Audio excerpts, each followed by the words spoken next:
Hello, beautiful souls. Welcome to episode 4 of the Edge of Becoming podcast. And this is an extra special one.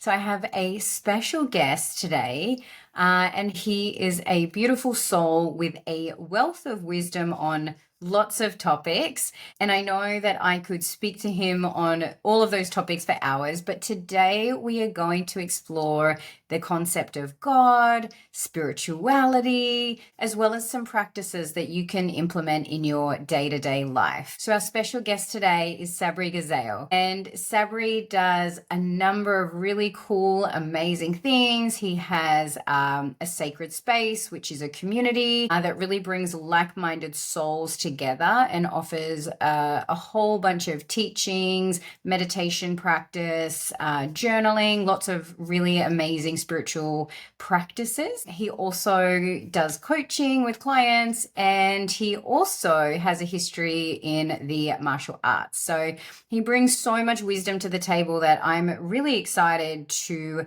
draw upon some of his wisdom and to be able to share that with you today. So please let me know how you find this podcast. If you take something away from it, let me know as always, and I hope you enjoy. Layout is one option. First of all, thank you for being here. This is like really special because you are my first guest on my podcast, and we're only at episode 4. So I just really want to say thank you for saying yes and being here. Oh, you're really welcome.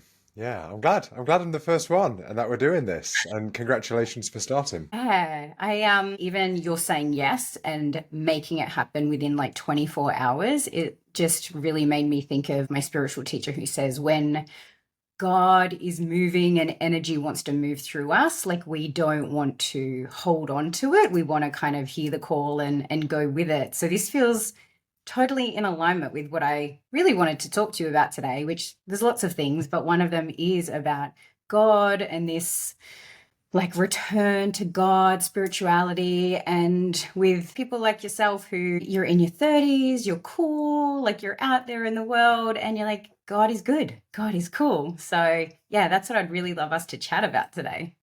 Absolutely. I can attempt to talk about God if I would be so audacious. Well, your experience anyway, because I think that we all have our own unique experience. And I think that when we come into contact with God as we know it and feel it, I think everybody has a story that leads them there. So I'd really love to hear your story and your evolution as to, how you've gotten to this place in your relationship with God now. And like, yeah, what's your journey been like? That's a big question. I would say I grew up spiritually curious. I grew up in a secular environment, so it wasn't a religious environment. Which I would say I was probably blessed not to have been tainted by some of the shadow that can come with religion. So I wasn't deterred from spiritual curiosity. I started listening to kind of like, human potential, more like new age speakers like Wayne Dyer when I was 13. Um, and then like, other kind of self-development speakers, Stephen Covey, Brian Tracy, Deepak Chopra, Tony Robbins, and the like from about 13 onwards. And I would How did say, you even get introduced to that at such a young age? yeah, Like, like, no, not at all. I was kind of the weird one. That was I was like the youngest son and this like weird child that was just listening to these things. um, but it was influenced by my martial art instructors. I knew they were listening to those types of things, and I looked up to them. So I was like, oh, let me do this thing. I started there, and then that led to me cultivating a certain level of success in my 20s. I opened my own martial arts school when I was 21. That became, successful. I did pretty well. Um, by my mid 20s, I was doing the things that I think most young men would think would give them the feeling of fulfillment and wholeness that they were seeking.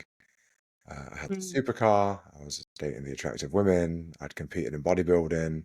So I was like in great shape. I had money. I um, was doing the thing. Yeah. And then at 27, I experienced the dark night of the soul. And, and really, I'd say that that really kind of forged the last decade of my life, which then just took me in so much deeper. I realized that I'd essentially built um, a building throughout my 20s that was on the sand. It wasn't on strong foundation. And I think that's beautiful. Like I can look back at myself in my 20s and with the level of awareness that I had at the time, I was going at it and I can look back at that version of me and say that was great, well done.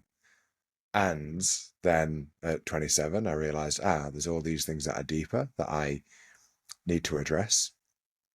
And just for context for people who don't know about Dark Night of the Soul and what that kind of looks like and feels like, just Mm. briefly, like what are the signs for people to know like something is unraveling here, like there's something greater that wants to be lived through me? Like what are some of those things that you could identify?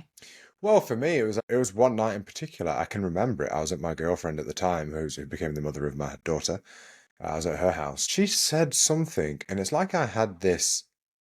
It's like I was placed in a time machine, and I was taken back to the 12-year-old version of me that just didn't want to exist. And it's like I'd completely forgotten that I was ever that person. And it just all came like flooding over me. And I was laying in the bed and I was just, it felt like akin to a psychedelic journey where someone might have, psychedelics and it takes them almost like into another life. It felt like that. And I completely forgot that I was ever that kind of person. But it's like it triggered all the things that were underneath, literally in one moment. Um, so that was interesting, and I would just say, really, it's like in one shot, like a like an explosion of I have all of these things that I need to work on. But it really put me into a time of it. It felt like existential crisis, actually. That's how I'd describe it. It was a crisis of existence, kind of like being thrown in the middle of an ocean at night with huge waves and no light in any direction. Yeah, intense. So something like that. Yeah, Um, yeah. Something like that. something like that, yeah. Um, and then yeah, that just led to going in a lot deeper into a deeper Mm, exploration of my own psyche, of understanding where certain patterns of behavior kind of stemmed from, to make sense mm, of the characteristics and the traits and the habits that I'd formed. Desire to go in a particular direction, what I was trying to move away from, what I was trying to avoid. And yeah, I'd say that would then forged a good 8 years, maybe seven, but a good, if we say 8 years of really being in like that deep exploration. It was then actually that I was aware of ayahuasca for about 5 years prior. And so it was about a decade ago when I first did ayahuasca, which revealed a lot to me. It was actually extremely significant. Although I'd done like the kind of some of the new age kind of human potential type stuff, I would have considered myself an atheist still. And that night when I sat with ayahuasca, it made sense to me as to what God was, and uh, it completely changed my view on reality. So I would say that then began this deeper, not just exploration of self, but exploration of reality and how self relates to reality. yeah. Psychedelics just has this beautiful gift that it gives us access to God in a way that I had that experience with a 5-MeO DMT. That was my first real experience of, yeah, of like knowing God, like in my cells, in my being. Yeah. So for you, what was that experience like? Because, I think that when we talk about God, and, I've just noticed myself using that language more these days. So I think in the past, I was really avoidant. It was kind of the place and space that I was existing in that had me be like that. But I was quite avoidant, and maybe I didn't have the relationship with God to be able to use that word comfortably. Like it didn't fit. And so I would say things like the universe, or I would be kind of like vague and general and spiritual. And now I've started to, as I grow my relationship with God, now am using that language more and having to be comfortable with it, and using it with my clients, because that's the space I exist in. So that's what I offer. That's what I bring. Whereas I think in the past I kind of compartmentalized like my spirituality, and that part of me is, oh, that's who I am, away from psychology or away from these other realms. And it's not something that I bring in, but as I integrate all the parts of me to this is the fullness of who I am, that's absolutely a part. So, yeah, as people talk about God and start to go, what does that even mean? Are you talking about religion? Like, what's it like? How would you describe that experience of ayahuasca and your experience of what God is? Because I think people think of like a white man in the sky. So, yeah, can you share a bit more? Yeah, I think a lot of people form the white man in the sky idea, or that there's a God that they reject, that they don't believe in. And I think that's just based on like reductionist Western Christianity. And I say Western, so there's also Eastern Christianity, which has a very different flavor to it, which is stunningly deep and beautiful. And it was 1054 AD. There was a split between Eastern and Western Rome. And the Eastern Orthodoxy, that Christianity, has a very different orientation towards the Christian teachings. They believe themselves to be kind of committed to the original way. When Jesus said, I am the way, early Christians were not called Christians, they were called followers of the way. And it was about living a deeply devout spiritual life in devotion to experiencing divine union with God. And that's actually where I find myself now in my own life now, is actually there and reading the texts of Eastern Orthodoxy and in Christianity. It's deeply spiritual, like deeply spiritual, as deep as anything you could read, as far as what I would call spiritual. Because the term spiritual it's very broad. Some people might mean like crystals and tarot cards, and that's lovely. It's just not what I think of as spiritual. What do you think is spiritual? Yeah, for me, spiritual isn't something that someone is. Like I'm not spiritual. I don't think it's something that you are in a way like that. I think it's a choice in which you enter into, and a way of life in which you choose to live. I don't think it's a belief system. I think it's a commitment to living life in a particular way. Through things like fasting, as one example. Being aware of the thoughts that enter my mind. Do I allow those to dominate my experience and create a reality that actually fundamentally isn't real? Where I enter into a dream and I'm awake and my eyes are open, but I'm actually dreaming, and I'm completely believing the thoughts that are arising and the feelings that they are then triggering, and I believe that to be me. It's simply not real. We have to awaken to what is real beyond that. And can I be the one that is watchful of the thoughts that are arising, of the feelings? It's not that the thoughts and the feelings, or the feelings aren't real, but it's, do I identify with them, or can I identify as the one that is aware of them? And I think ultimately, for me, even if I was to say being spiritual as a term that I was to identify with, I would say that means something like someone who is committed to self-mastery, of mental and emotional mastery, not where I am mastered by my thoughts and my emotions. Because it's only from there that I can keep my vision on the highest, on the summum bonum, the ultimate and highest good. If my vision is on that, I can then create my values from there, and I can allow my values to lead my behavior, not the reactivity to my emotions and feelings that are fleeting and transient. So something more like that.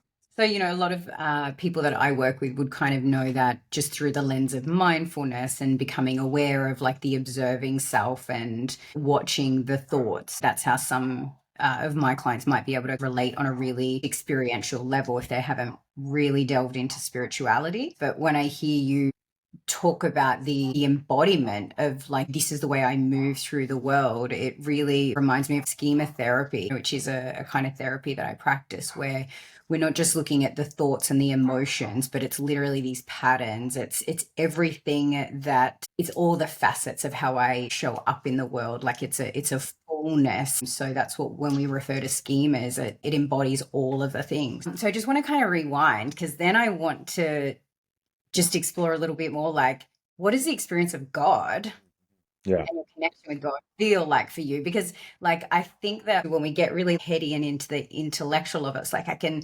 picture it, I can understand it, but the feeling is something else. And that's when I know that if people aren't having the experience, it's hard to connect to, and it's hard to connect to the desire to want to connect to it, if that makes sense. Yeah. I think that's really great that you invoke that. And I would say that I actually don't think we can understand God propositionally. Yeah. There's a couple of the ways we could try to explain this that might land for people.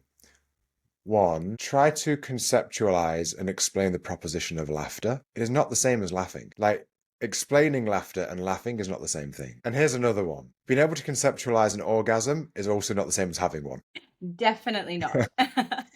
So I think it's the same with God. Is like we can try to, it's ultimately ineffable. And the mind cannot explain that in which created it. It goes beyond it. So the closest thing I think we can have is this embodied non-propositional knowing. And there are different types of knowing.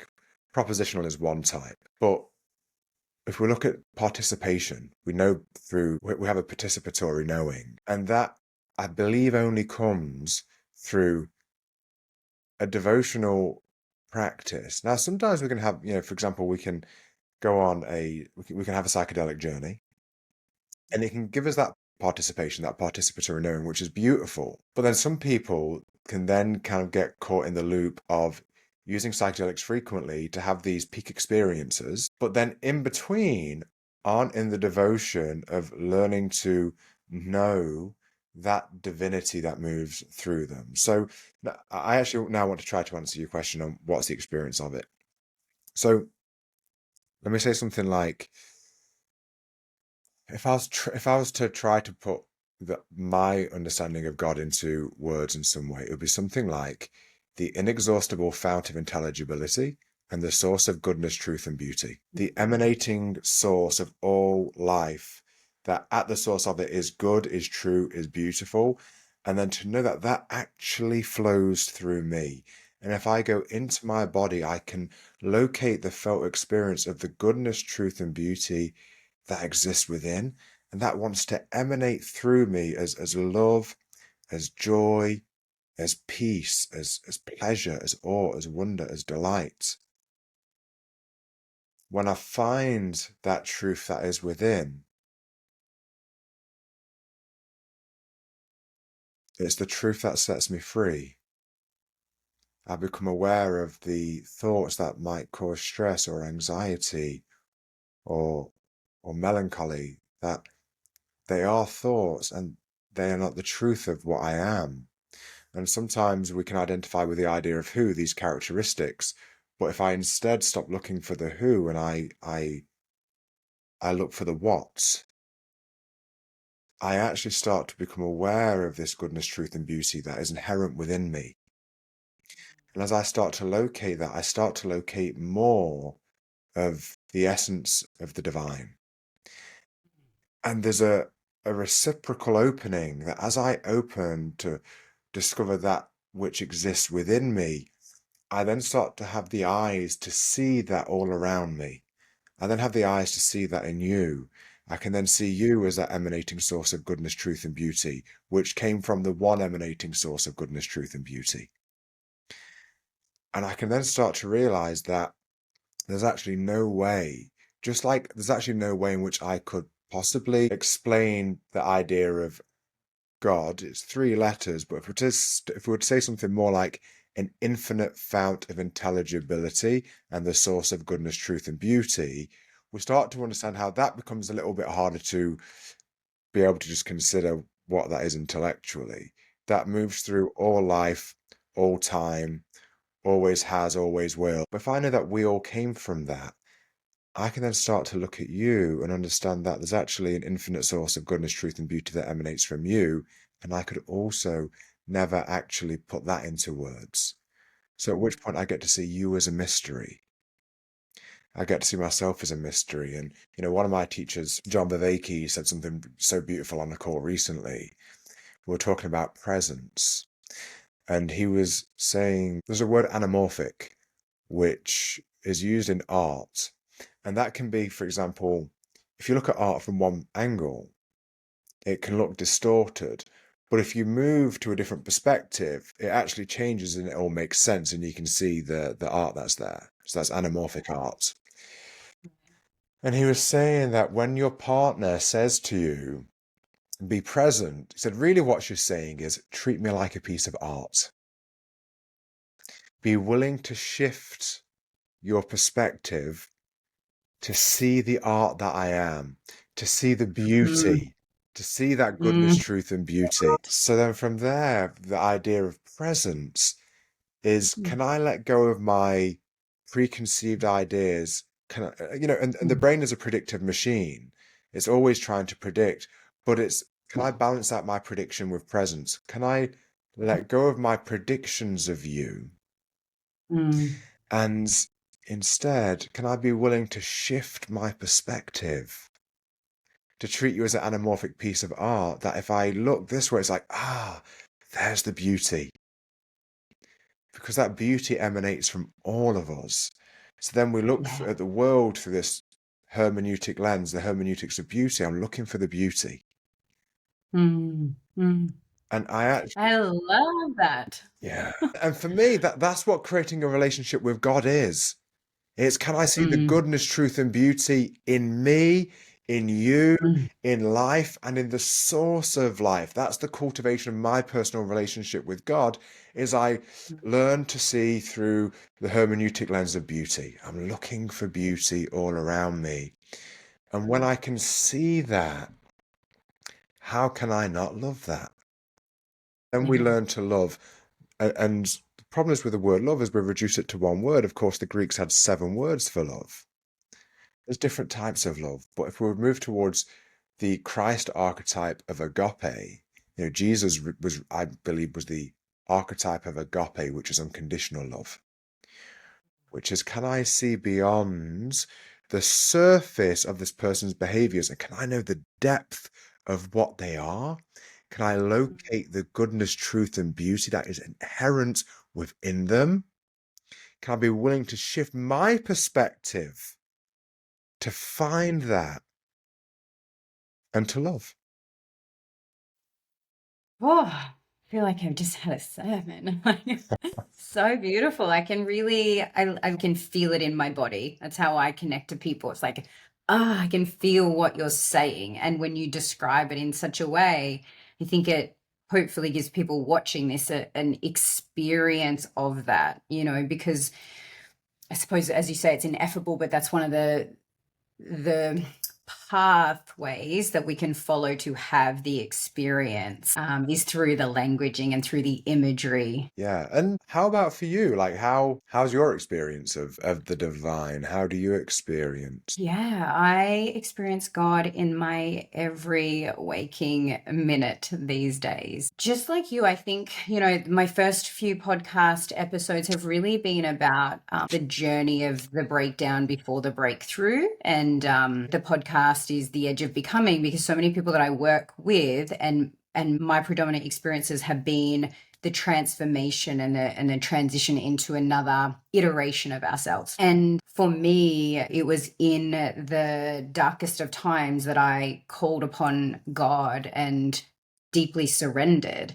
I guess that's what they call the prayer of the poor, is when we literally go, I have no other options. I'm going to stop trying. I'm not giving up, but I'm giving up control, was my first real experience of God in that moment, of a knowing that something divine was wanting to move through me. And the feeling and the experience that I had was one of utter calmness in a chaotic, tumultuous storm, this deep sense of calm and knowing, okay, I am about to allow something greater than me to be lived through me. And since then, my job every single day and as much of the day as I can has been to get into a receptive mode where I can allow that to come in. Amen. And to clear out anything that is getting in the way. So any of those thoughts, any of my judgments of people, when I'm not seeing the goodness, the truth, and the beauty, it has really become like a daily devotional practice. And yeah, I've heard those words before, but until I've had, and sometimes it's a psychedelic journey that's unlocked the thing for me to then go and implement into my day-to-day life. And that experience of being deeply devoted was one that absolutely emerged through psilocybin. Just having this deep sense of, I am going to allow you to lead me. And my job is to surrender and to be devoted to that wants to be lived through me. Knowing that if I do that, all the things that I want in life are all going to come to exist, because my experience of God is that whatever God has planted in my heart, whatever is here that my soul calls me towards, is given to me by God, right? By this loving entity, existence, creation, whatever it is. God has placed that energy within me for me to be the perfect custodian of that, of that version of God, to kind of go and carry forth this mission and what have you. So when I get out of my own way of what my mind thinks I should do and the way it should be done and all those sorts of things, and I surrender, life just got and continues to get so much easier, but so much more magical. Yeah. Like, miracles literally happen. What I see is miracles every single day. Something beautiful happens. A conversation that I have happens that I'll walk away from just being blown away of the synchronicity, that knowing that I was meant to share something with that person, or vice versa. There was this crossing of paths that was meant to happen. So I just see so many more miracles in the mundane, you could say, happening on the regular, which just makes life beautiful, as you say. Yeah, and I think what's interesting is, we call it miracles because in contrast to what we contrast it to what we think of as ordinary life. But I think as we awaken from what we call ordinary, which is actually the insane, we awaken to actually what is reality, which is the Mm, miraculous. So yeah, we just awaken to the miracle that life is. So then we yeah, experience it. And yeah. for the people listening, I think it's kind of good to become aware that our minds are so finite. One, our minds are finite. Two, our individual minds are even more finite. Like, there is a particular Mm, set of things that I will think about in a day that would be different to the things that you think about in a day. And mm, so, and we're we're more alike. So then someone who's completely different has a completely different set of beliefs and worldview. They're going to have mm, wildly different thoughts, but they're all within a narrow band of thoughts that we have on a regular basis.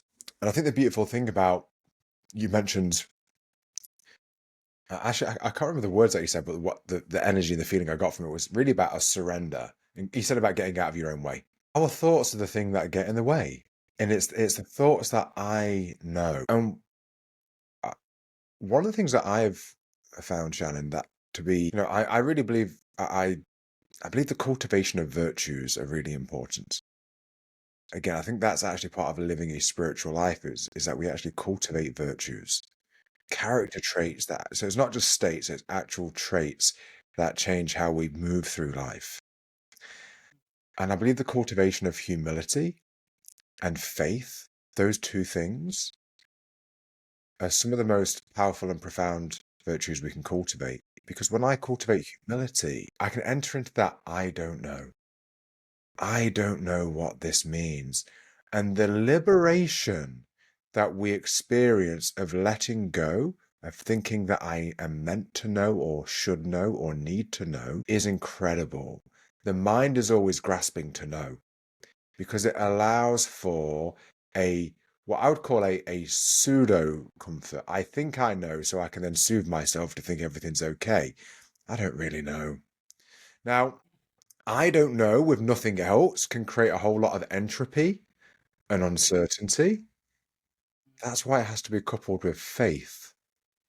Yeah. Because if I have faith that something is at work, something is at work that goes beyond my propositional knowing or understanding, I can now release the burden of trying to know that which is, I mean, all the possibilities of all the things that could happen. I'm meant to know, but most of us are carrying that burden and wonder why we feel stressed and anxious. It's like, Yeah. give it away. Give up the burden of trying to know, but we have to cultivate faith that something does know. Now, this is where some people can then go, yeah, but I don't believe in God, or like if they're kind of thinking about that idea, like, what am I giving it to? Here's what I'd say that might help with that. Inside your body right now, in one cell of your body, there's 3 billion base pairs of DNA, and the amount of genetic code that that carries, if written into books, would fill 700 300-page books in one cell. Now let's just let that land for a second. 700 300-page books, the amount of information carried in the genetic code in one cell of the body. So now we take all the cells of the body Wow. and we write that out into books. It would fill 21 quadrillion books, which, if stacked on top of each other, would reach 331 billion miles into space, which is Whoa. 90 times further than Pluto.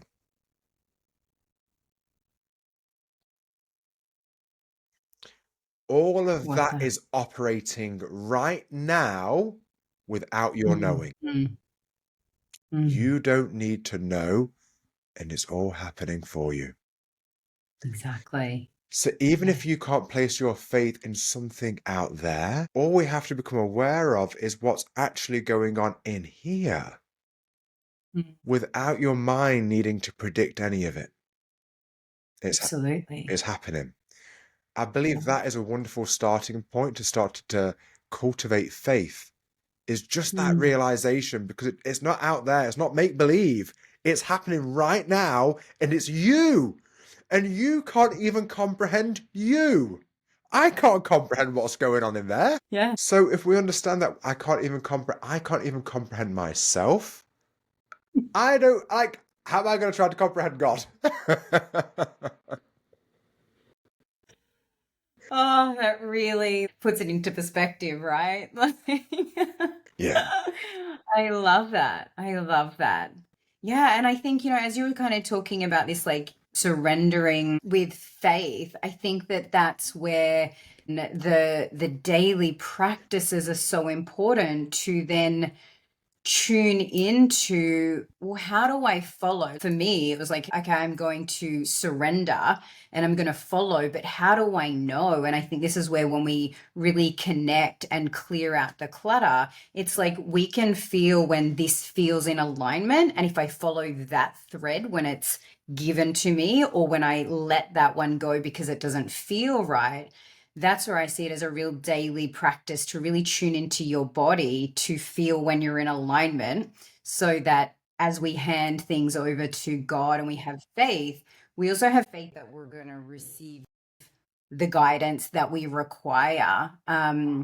So, yeah, like what kind of daily practices do you do to stay connected and to follow that path as it unfolds? Yeah. Great point and great question. Well, prayer, Mm. journaling. And let me pause, actually. Let me go back, because when people hear prayer, again, they have all kinds of ideas about it. What does prayer look like for you? Like, and because I think people think that you have to go to church and you have to do these things, but like on the daily, on the regular, like what would that look like? Probably exactly what someone might think prayer looks like.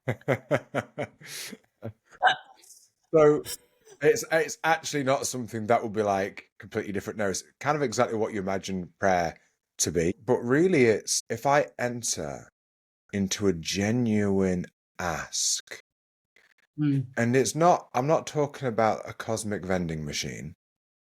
mm, My prayer, for example, my prayers are something like the genuine ask. I will pray to God, to the all that is.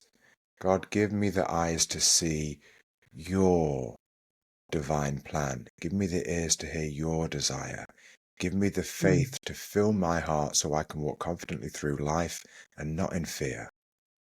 mm, I'm asking for the tool so I can show up in the best possible way. mm. God, help me see what I might be missing here. Open the eyes of my heart. Allow me to see through your eyes. And I think that that's really important as you say that, because I don't know that everybody thinks of prayer like that, because what you're saying is help me to be able to do something with it, help me to be able to see, as opposed to fix this problem, do that for me, like save me from the sinking ship. Instead, you're saying, give me the guidance so that I can be resourced. yeah. Yeah. Yeah, it is that. And it's actually, and sometimes I might begin prayer with the Lord's Prayer. I might begin with, but actually feeling into what it's pointing to, Mm, you know, when it's thy mm, kingdom come, thy will be done. Your will be done. Your will be done through me. Your will, mm. your will is done through me. And when I say your will, I mean life, all of life, this flourishing of this wild ecosystem that actually works in the most inconceivably of like perfect ways. It's like, what is the will of that then moves through me? Again, if I can get out of my way, Yeah. for thine is the kingdom, the power, and the glory. Like, I don't want to be the one claiming the glory. Let me give the glory to life, knowing that I participate in life. So my prayers generally are it's to actually humble myself and to be in the ask of guidance of life to guide me. So again, I don't think I'm the one that knows. So part of it is a humbling of myself, and it's also placing myself into the position of truly desiring to be of service. Allow me to serve your will. Allow your will to move through me. Guide me so that my thoughts don't get in the way where I think I know best, but allow me to be filled. In the Sermon on the Mount, Jesus said, blessed are the poor in spirit, for theirs is the kingdom of heaven. Now, a lot of people kind of go, what does that even mean? Like, poor in spirit? You think rich in spirit would be the thing. But it's like, if I can empty myself of my egoic spirit, I now, if this cup is full, there's no room for anything else. If this cup is empty, it can be filled with something anew. So in my prayer, part of my desire is let me empty myself of me. And by that, I mean the ideas of me that aren't really me. Let me be empty of that to be filled with the Holy Spirit. So blessed are the poor in spirit, for theirs is the kingdom of heaven. That's what prayer is for me. It's about a positioning, and it's about a genuine ask. It's a genuine ask of my heart to be guided, to be led, to be in service, to be humble, to allow me to see what I might be blind to allow me to show up today in the best possible way. And then the prayers might be for other people. I'll then pray for other people. I might pray for my daughter, and it might just be, Pastor tune in. God, I pray today that you are with Darcy to allow her to know just how loved she is. Allow her to be filled with your spirit to guide her, for her to know how divinely intended that she is, and to allow your goodness, your truth, and your beauty to emanate through her in the fullness of joy, of delight, of pleasure, of wonder, of awe, and of excitement, and to allow that light to shine through her to fulfill each moment of her day, knowing your glory, knowing your goodness, knowing how held she is. Amen. It might be something like that. And it might be for other people in the same way. So because that for me is an act of going into a deeper act of love for others. Absolutely. And I think that, even in the asking, even in the declaring, whether we do it mentally or whether we do it out loud, we're already shifting our mindset, like, so yes, we can do it on this like energetic spiritual level, but we're also shifting the mindset saying, I don't want to be this version of me that's judgmental. Give me the eyes to see people, we're setting an intention. So we're also Yes. working so many levels Yes. simply by declaring that. Exactly that. That's the ask and receive, seek and find. Like the seek and find, Mm. sometimes you've actually, like if you've lost your keys in your house, you've actually got to go and look for them. Yeah. And I think this is the part of the daily practice, because the part of the mind that kicks in, that can separate us Mm, from that, that creates the veil of separation, I think it mm, kicks in every day. My yeah. my experience generally is every morning when I wake up, I have to start again. Yeah. Every morning. I don't wake up feeling like I don't wake up awakened. That we have to Yeah. wake up twice. I wake up and Yeah. then the next hour of my day at least is in devotion to actually seeing the truth and entering Mm, into that connection. But I have to do that daily. I yeah. can't rest on my heels. It's just like anything else. If you want clean teeth, you got to brush them daily. Yeah. You got to shower daily. If you want to be in good physical shape, like, okay, yeah, you can have the odd day off, but generally speaking, you need to exercise pretty, frequently, and you need to Yeah. consistently eat healthily. And if we want good spiritual health, it's the same thing. It's the same thing. And sometimes people can think like, oh, it sounds like effort. It's like, believe me, out of everything you could do in your day, if you were to do one thing like your life depends on it, do this, because your life does depend on it. The quality of your life, your experience of life actually depends on it.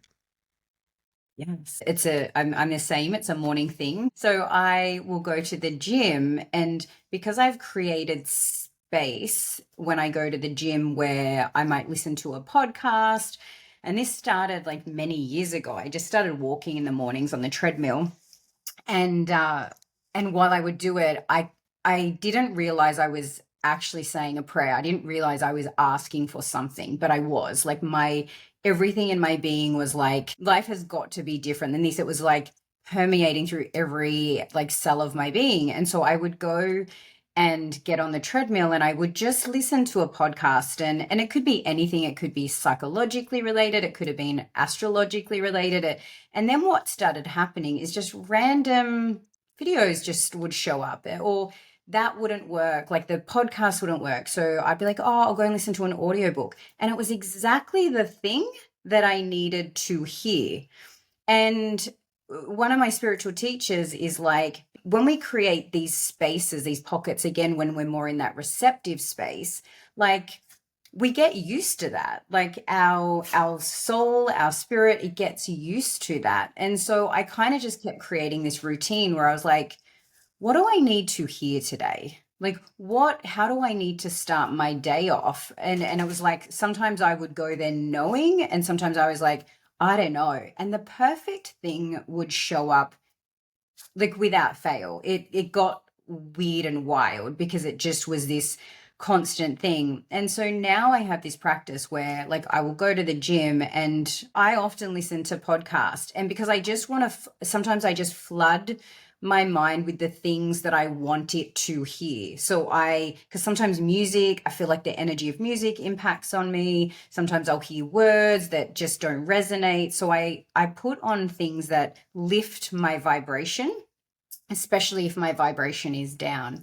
And so through that process, like it's like I already set the day of, show me what I need to hear today, show me what I need to receive. And then after then I go in and I do a lot of contrast therapy with the hot and cold. And my question is, how would you have me be of service today? Show me. And through that process, I go through this process where I empty out my thoughts, empty out anything that's stuck in my body. So I do a lot of somatic work to move, just if it's stored, stuck energy. And undoubtedly, I leave there just feeling like I'm ready to then be of service. So for me, I don't see any clients until I've done that practice, so that I can bring the fullness of who I am and to allow what wants to come through me to give to my clients, as opposed to being prescriptive and like, oh, well, if you're struggling with this problem, this is what we've got to do. Sometimes a random thing will just come through and it's the perfect thing. And when I'm in that sort of devotional space in the morning, especially when I go into meditation, I have to like pull myself out of it. I'm like, I could just stay in this all day. It's so beautiful. Like to feel the essence of love and aliveness and fullness and beauty and perfection and all of the things, and to be able to see the darkness as being so beautiful, these dark nights of the soul that we go through, these difficult times, and to then see it as like perfect and divine. It's amazing. So it's actually so worth it. Like, as you say, people think of that as work. I'm like, oh, I could just be in this space all day. That's what I intend to do, is try to stay in that space all day. Yeah, when you said I don't want to come out of this, I was going to say, is there any reason that you have to? Absolutely not. And honestly, now if something pulls me out of it, I'm just more aware that that will be my intention then, is to get out of that as quickly as possible. And that becomes my priority. So even if I can shift things in my day, if I just know I'm not in the right energetic space, that will become my focus, especially if I'm seeing clients or creating something that people are receiving our energy, right? We can give like all the content in the world, but if there's something icky behind the energy, like I just really am mindful and conscious of what is behind what I'm creating, because I just like to infuse everything with love and authenticity. So but yeah, so that's where I say I've become really devotional about it. It's and so in tune in the everyday experiencing, and yeah, it can be work, but it's just something that I've really committed to, because I just see the potency of the work that I do with clients, and also just what I'm creating when I'm in that space versus when I'm more in the human self. Yeah, interesting. I've got a question for you. You said that you'll ask kind of what you need to be given, then you find a podcast where it's on. Mm. Do you ever ask, have you considered trying where you ask that and you don't seek it outside of yourself, but you go inwards to see what arises?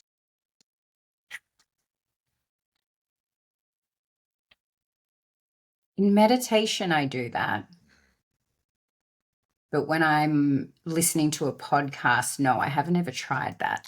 Yeah, I so just, so so no, and I don't mean with in the podcast.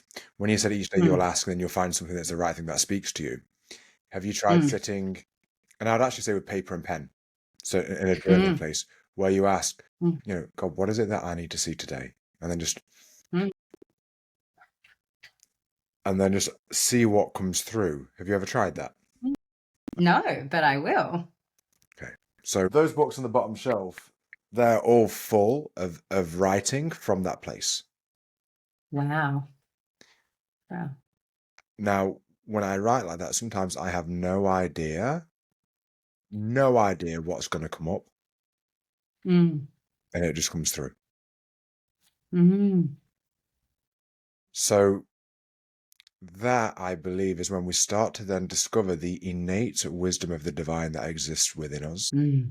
And I believe I believe then there becomes like this kind of pivot point where we start to now realize, oh, there is an infinite, that infinite fountain of Yeah. intelligibility exists Mm, within, because I am from that and it flows through me, and just woven through my very being is a level of intelligence that I can't comprehend.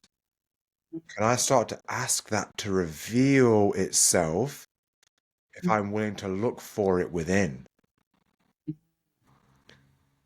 And I believe if people start to discover that, they start to kind of cultivate this understanding of the innate wisdom that is within, yeah. and the truth that sets them free is found within. And I've received things through writing where it feels like it comes through a completely different stream of consciousness. It doesn't feel like my thoughts. which has led me to complete 180 positions on something that I was thinking. And it comes through when the opposite of what I was thinking, where it's like, that's complete clarity. And I feel my entire body go, like, epiphany, that was it.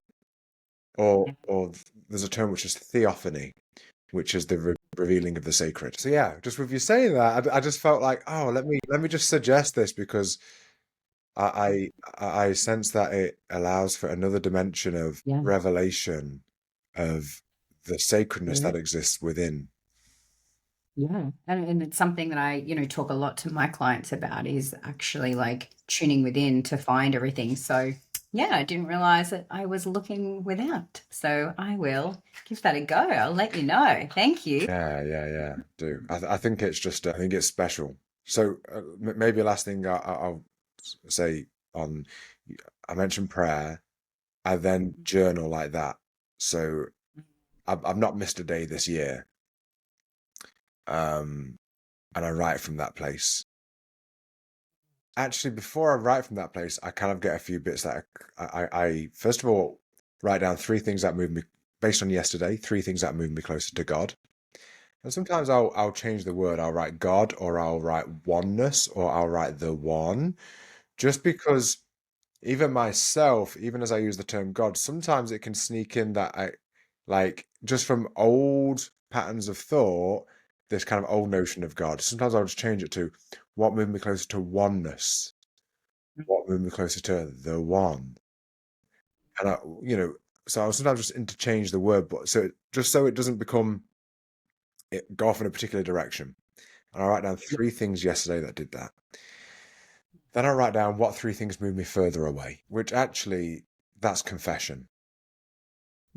And the idea of confession is for me to become aware of where I am blind, of what I'm not seeing that is actually pulling me away from that feeling of oneness and connectedness to the all that is. And it's not then to self-flagellate and beat myself over it. It's that in the moment that I see it, I can now free myself from it. Yeah. Yeah. So when Jesus said, like, now you see, go and sin no more, it's the idea of like, now you see it. Oh, damn, I was Yeah. doing that. Okay, great. Now, but we can only not do it when we become aware of it. So Yes. every day I'll Yeah. write down what three things based on yesterday move me further away. So it's self-awareness to see, like, it might be like, I judge this person over that. So I become aware of just how the judgmental mind can sneak in. It might be like, I reacted to this thing about that, or like, I actually framed this thing in a particular way, which caused a contraction, and I could feel it didn't lead me closer to love. It didn't open my heart. It pulled me the other way. And then I might write to clarify, like, it's not so much about the thought in and of itself, because I don't want to demonize thoughts. It might be, I believed the thought.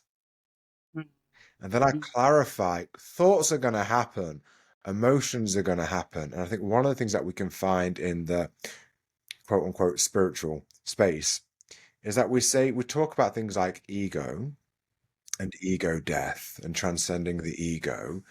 It's like, you're never going to do it. Because actually, what is ego? It's an evolutionary aspect of a person which gives them a sense of identity. You're never going to transcend your sense of I, your sense of identity. You know, it's there for a reason, and it helped us survive. Exactly. Yeah, I So, was going to say I don't think that that's the intention. Like I think that's part of the game, but so many people Is talk about, oh, like ego death, the ego needs to die. It's like, no, it's what enables me to understand the difference between me and you, that there is difference.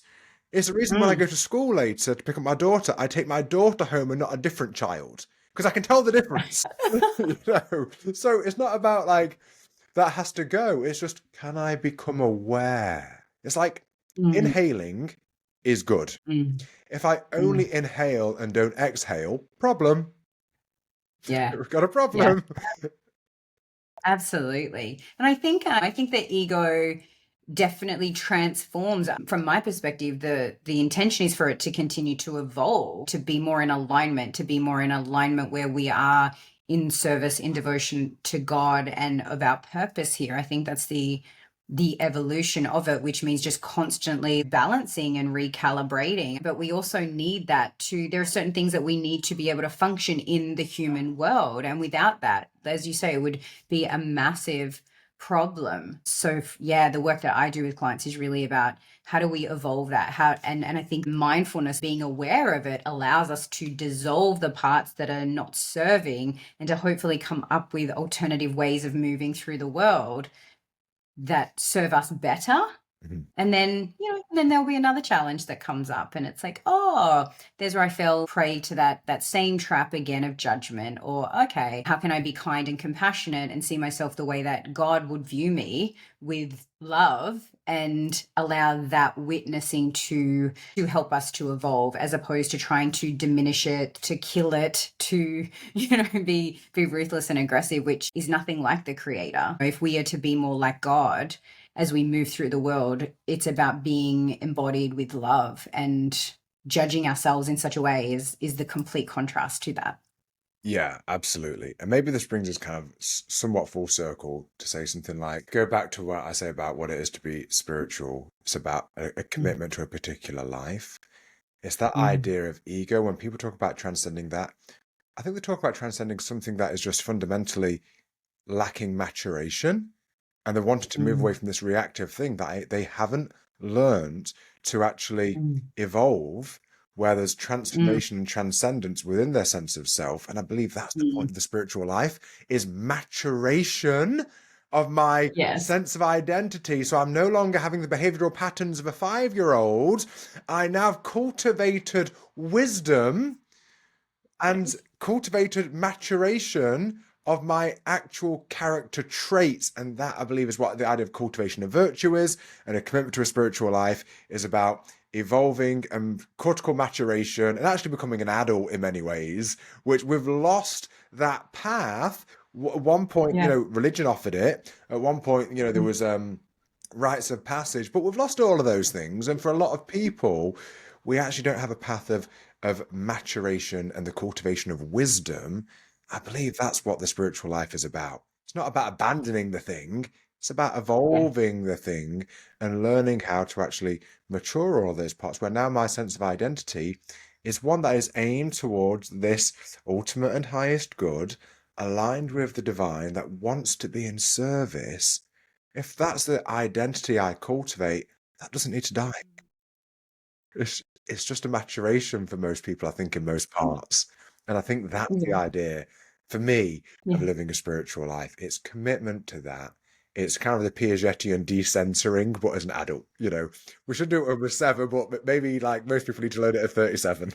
Oh, I love it. I love it. And I'm really aware of the time, and I know you have things to do. So, thank you so much for being here for this conversation. It's been very fun, very enlightening, and I have no doubt people who watch this are going to take some real gems from it. And my wish for people is that they hear these versions of God's spirituality. And again, my podcast is something that God just kept like nudging me to do it, and I didn't have the confidence, or I was like, I don't have all the equipment, or I don't have enough of a following. And it just got to a place that was like, okay, if I'm committing to doing what wants to move through me, this is it. And there is so much information out there that is so distorted that I think one of my purposes is to offer this information, and hopefully those who are meant to hear it will find their way,